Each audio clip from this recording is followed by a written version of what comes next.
upon a time, there lived three monks. No one knows their names because they never disclosed their names to anybody. They never answered anything. In China, they are simply known as the three laughing monks, and they did only one thing. They would enter a village, stand in the marketplace, and start laughing. They would laugh with their whole being, and suddenly people would become aware. Then others would also get the infection, and the crowd would gather. The whole crowd would start laughing just because of them. What was happening? The whole town would get involved and started laughing. Then they would move to another town. They were loved very much. That was their only sermon, their only message, that love. And they would not teach, they would simply create a situation.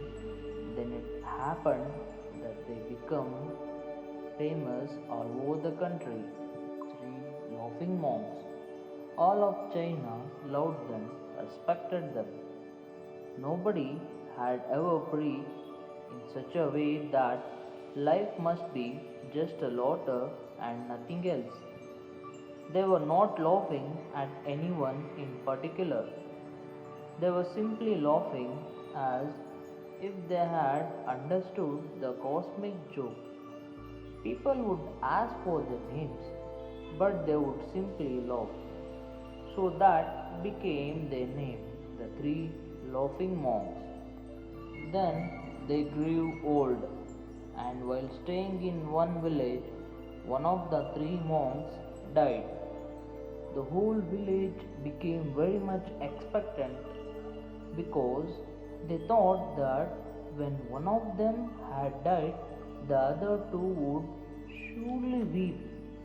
This must be worth seeing because no one had ever seen these people weeping. The whole village gathered, but the two monks were standing beside the corpse of the third and laughing such a belly laugh. So the villagers asked them to explain this. So, for the first time, the two monks spoke and said, "We are laughing because this man has won. We were always wondering as to who would die first, and this man has defeated us. We are laughing at our defeat and his victory.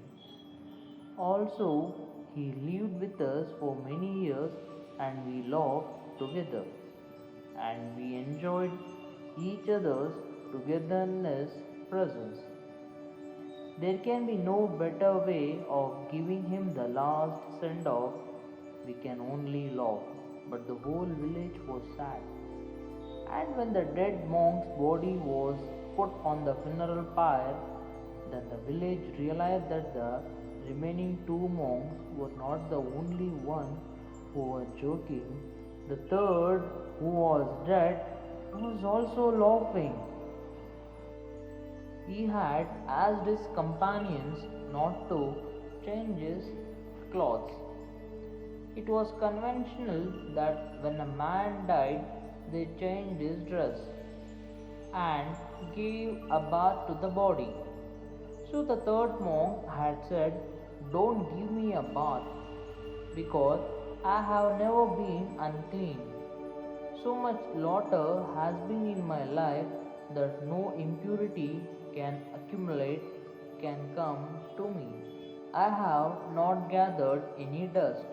Slaughter is always young and fresh, so don't give me a bath and don't change my clothes."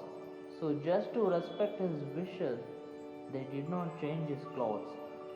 And when the body was put to fire, suddenly they became aware that he had hidden some Chinese firecrackers under his clothes, and they had started going off.